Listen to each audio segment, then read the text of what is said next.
Visto de Fora.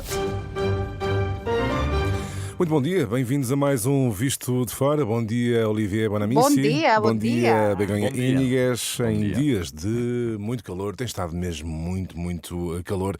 Quais são as vossas estratégias para combater este tempo muito quente? O que é que vocês fazem habitualmente, Begonha?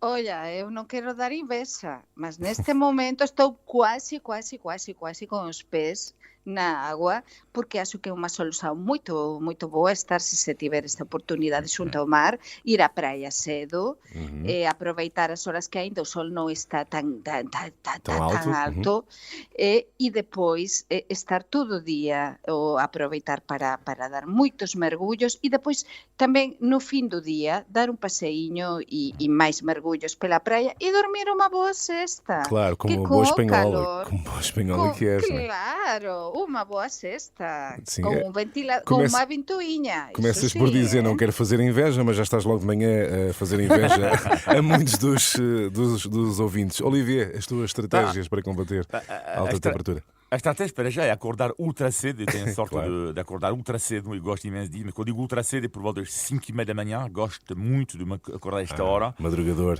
Exatamente. E a partir daí, claro, é evidente, é mais fácil, porque eu abrando, por assim dizer, por volta, para quem acorda às 5h30, não sou tão eficaz às 3 da tarde, ok? Sim. Portanto, sou mais eficaz entre as 5 da natural. manhã e as 3 da tarde, e a partir daí abrando. E isto corresponde à altura em que há mais calor. Portanto, isto para mim é ótimo. E além disso, enorme consumo de água. Claro. Sempre uma garrafa de água fresca. Eu tento ao máximo estar quase ligado o dia todo a uma garrafa de água. Tem que ser. Mas, estratégias. Oliver, tu dormes uma boa cesta também, não é? Tu gostas de dormir cestas? Não durmo cesta, não durmo cesta. Ele não é tão espanhol, ele não é espanhol. Os espanhóis é que têm esse Não, hábito. com o calor. Exato. Com o Depende, calor, agora se eu como uma feijoada e uma tacinha de vinho, lá te garanto que a cesta é brutal. Ora bem, começa bem quente este Visto de Fora e bem humorado como sempre. Vamos sim falar do calor, mas há questões sérias a tratar. Será um dos temas para o Visto de Fora deste fim de semana. Euronet Plus. Onda de calor, a França com mais de 2.000 mortes em excesso durante este período de tempo muito quente, números que se referem ao período entre 22 e 28 de junho, balanço feito pela Ministra Francesa da Saúde. Espanha registrou pelo menos 1.028 mortes em excesso no mês passado, diz o Instituto Carlos III. Olivier, são dados preocupantes, isto é um fenómeno cada vez mais frequente. A Europa está a adaptar-se a esta nova realidade, ou não? É complicado, seja tomar medidas assim do dia para o outro com sucesso é complicado. Eu diria para já um sentimento de tristeza em que aconteceu em vários países europeus. E sinceramente, às vezes, eu um sentimento de raiva, não vou esconder isto, das pessoas e da responsabilidade das pessoas que negaram isso tudo durante anos e anos. E faz lembrar uma história em relação ao Covid em Bérgamo. Eu estava lá um dia em Bérgamo há 1 ou 2 anos e apareceu um italiano de Milão num café que dizia que o Covid era uma gripe. E lembrei-me muito bem disto porque no café ele se safou por um tricho, o homem a dizer isto. Ele estava dentro de um café cheio de pessoas que tinham perdido familiares com uma taxa de mortalidade 6 a 7 vezes mais, e ele teve a lata de dizer isto, e as pessoas diziam, tu és um dos corresponsáveis disto. Eu acho que as pessoas que negam esta gravidade, tal e qual como negaram que diziam barbaridade tipo o Covid é uma gripe, tem que ser responsabilidade. Isto é a minha teoria desde sempre, porque estamos a viver momentos em que, perante a negação, perdemos tempo. Estamos a perder tempo e eu acho que é uma questão de urgência e para mim, e deixa para a palavra Begonha, teria que se responsabilizar os negacionistas. É uma boa questão, podes também pegar por aí, Begonha, mas eu também pergunto se não deviam os governos, a própria Comissão Europeia, ter de facto uma leitura, medidas, uma estratégia mais concreta, porque é cada vez mais frequente ter 40 graus em França, ou temperaturas muito elevadas nos Países Baixos, não é uma coisa que estivéssemos habituados. Sem dúvida, a Europa está a aquecer 2 vezes mais do que a média global nos últimos anos. Por isso, nesta próxima semana, há-se agendada uma reunião plenária no Parlamento Europeu, concretamente no dia 8 de julho, quarta-feira, precisamente para tentar alinhar, e vai ser muito difícil, porque não é um trabalho fácil, precisamente Sim. pelos negacionistas, e dentro do Parlamento Europeu há também pessoas que são negacionistas, Certo. mas uma política comum precisamente para tentar contrarrestar e tentar encontrar soluções para esta mudança, este calor Que extremo. tipo de E soluções? depois, Que tipo de sim, não, mas soluções? além do tipo de soluções, eu gostava de alertar os nossos ouvintes Sim. sobre o que está a acontecer, porque nos últimos 4 anos, e tenho aqui os dados também da União Sim. Europeia, um quarto, é dizer, nos últimos 2 anos temos uma perca impressionante concretamente de quase 200.000 milhões de euros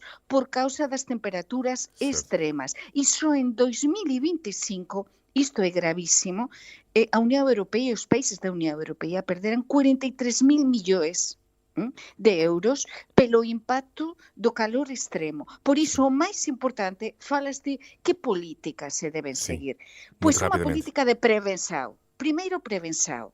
Depois, nada de ser negacionista com o tema do ar acondicionado.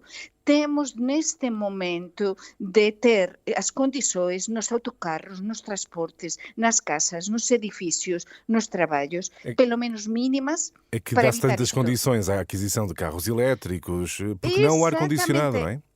Não, mas isto é como uma solução em extremis, mas depois as novas construções deve ser ter em conta precisamente um bom isolamento, uma proteção e depois ter em conta estas mudanças extremas. E já Não é equipados para fácil. isso, exatamente.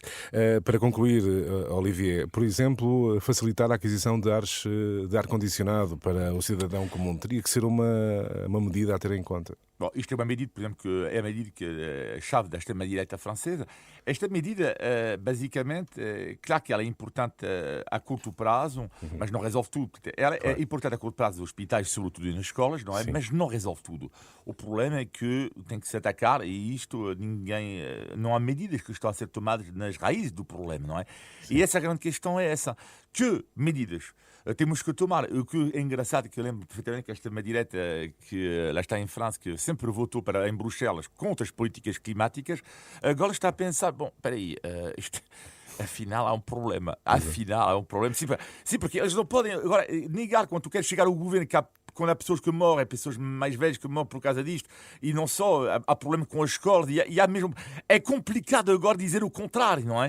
É isto também que eu acho que é uma adaptação, infelizmente do outro lado, há cada vez mais pessoas a não negar como é que está a acontecer. Sim. Acreditas... E quando temos o problema mesmo nós, nos nosos sapatos, connosco, como é o que está a acontecer em Bruxelas, por exemplo, ou em Berlim, é dizer, em Bruxelas as pessoas estão a sofrer esta onda de calor. Exato. E então isto faz que claro, Bruxelas com quase 40 graus, Berlim com 40, 41 graus, dices, mas isto que? E como as pessoas estão a sofrer isto, estão a ver que algo urgente, quando nós no sul da Europa xa estamos a sufrir isto desde há vários anos, Sim. in extremis, non é?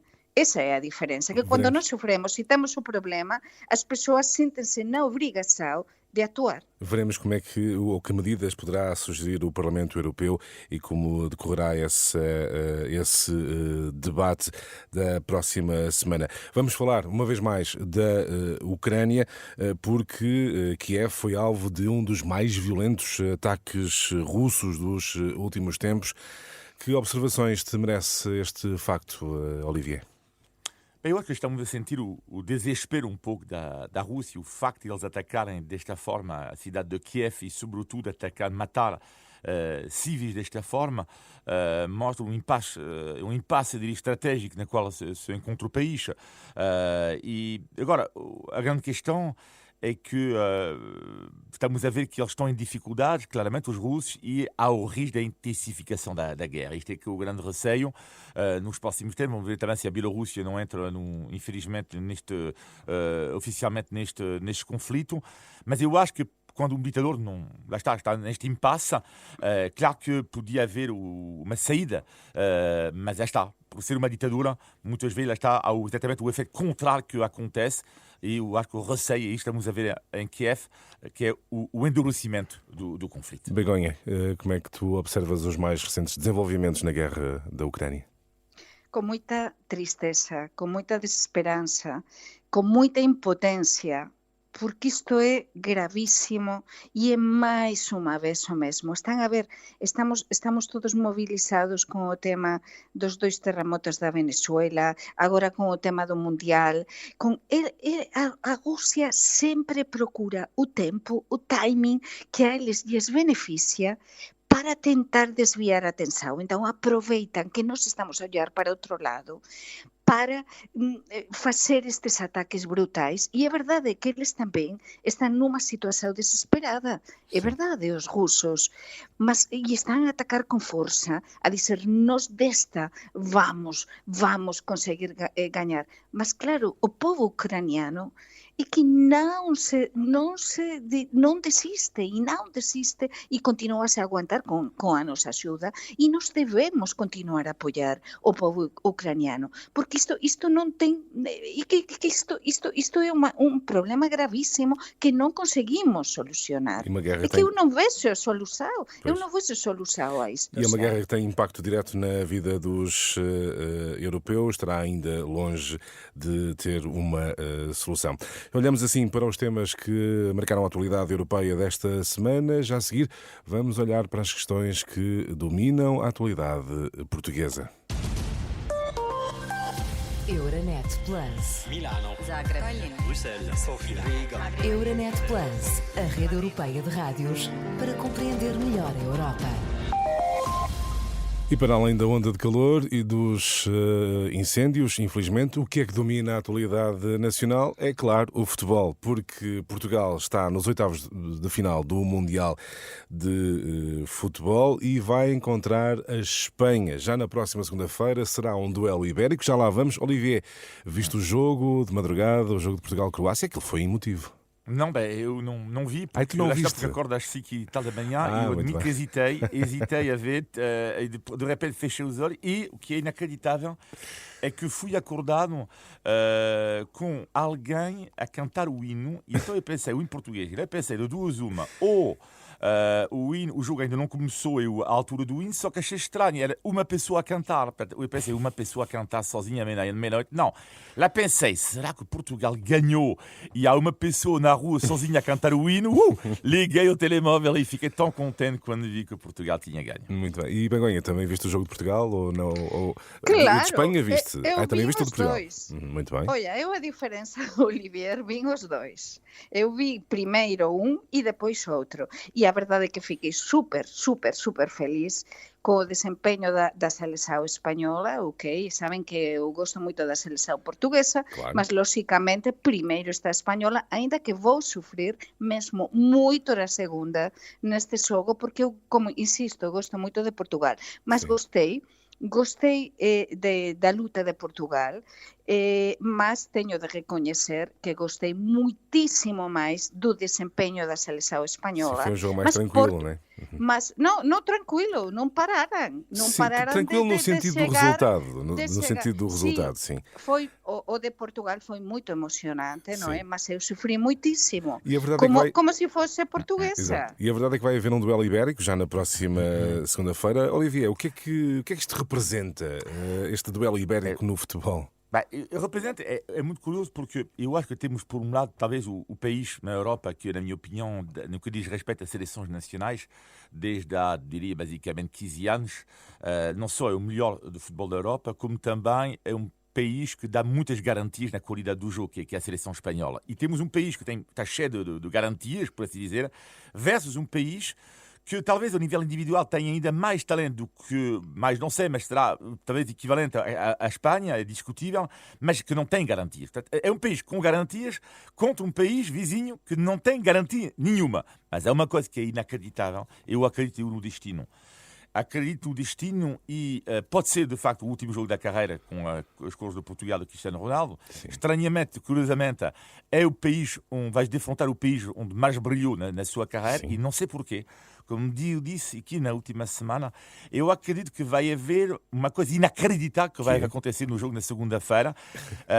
Eu espero que não seja uma saída Zidane, quando Zidane faz a cabeçada de 2006 para o seu último jogo contra a Itália, mas eu vou acreditar na outra possibilidade e eu anuncio já.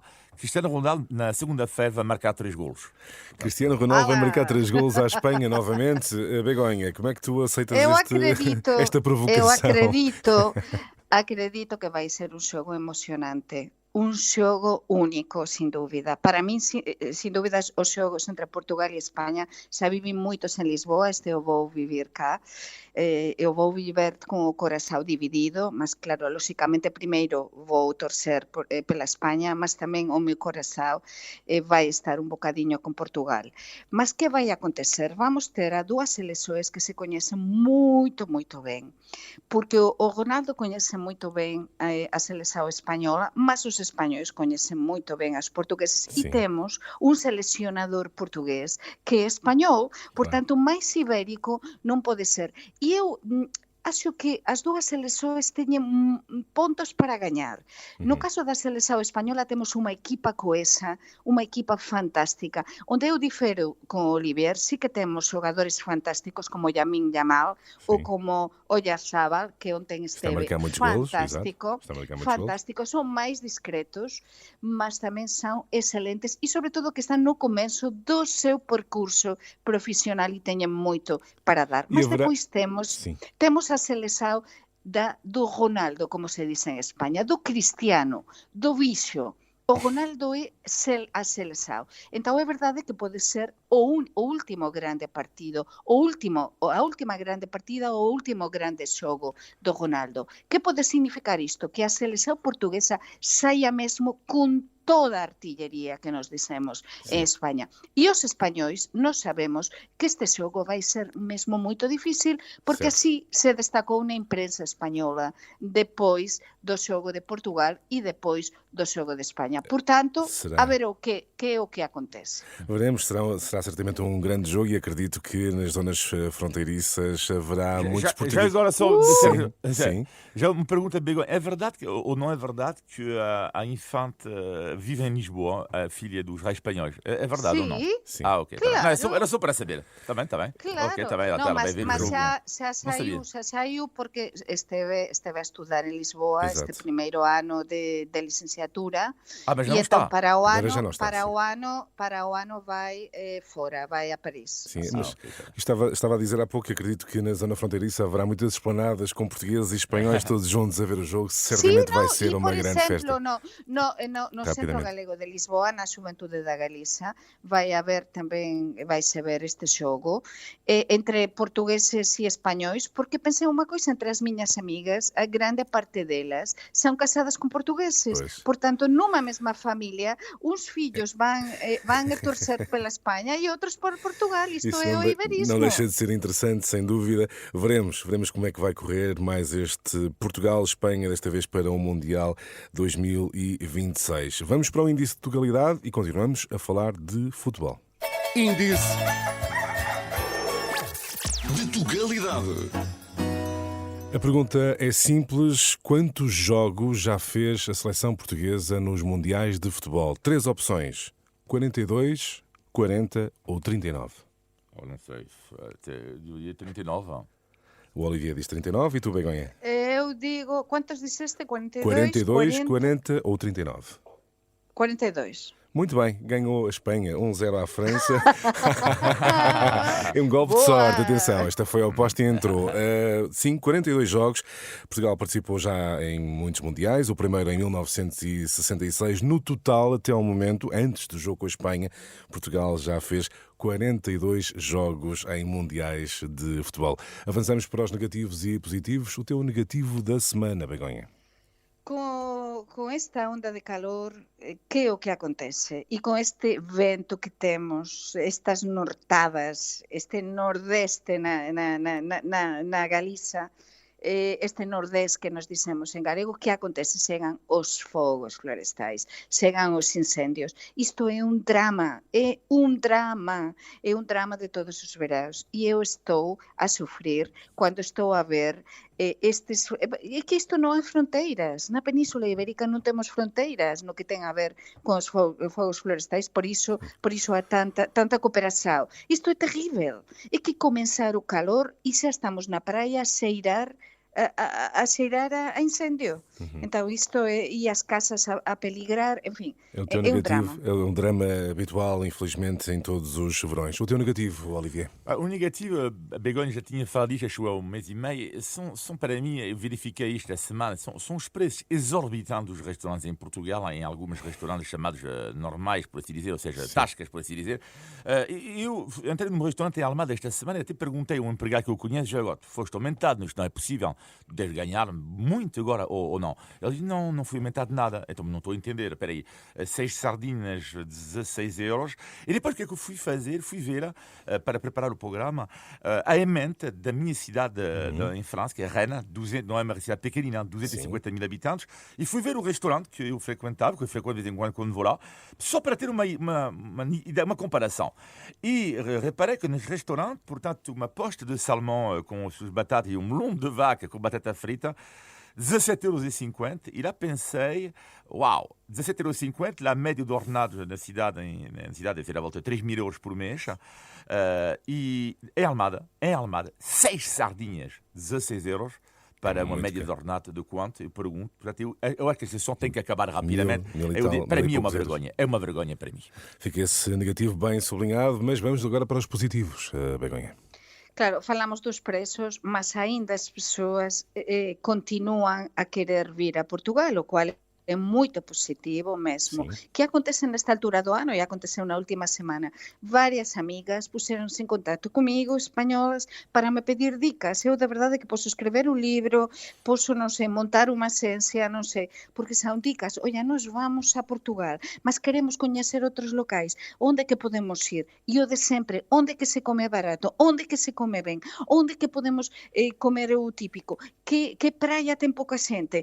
Que local podemos visitar? Dizer, Portugal continua a ser um destino muito querido, muito procurado por muitos espanhóis, mas atenção que xa están todos en alerta con os preços. Exato. O que acaba de dizer Olivier. Portanto, cada vez que fican e temos menos locais interesantes para comer barato e bom. Exato, não okay? matem a galinha dos ovos de ouro, não é? Exato. Claro, e então isto depois pode, para o seguinte verão, pode repercutir na escolha de outro destino. Mas, por enquanto, eu recebi, xa digo, vários telefonemas a pedir dicas. Muito e coincidiu bem. mesmo nesta semana. Portugal continua então assim a atrair quem quer passar uns bons dias de férias. Falta o teu positivo da semana, Olivier. O meu positivo é uma aldeia que eu visitei um último fim de semana, que achei brutal, que a terra chama-se Alvados e que fica no Parque Natural das Serras de Aire e Candeeiros.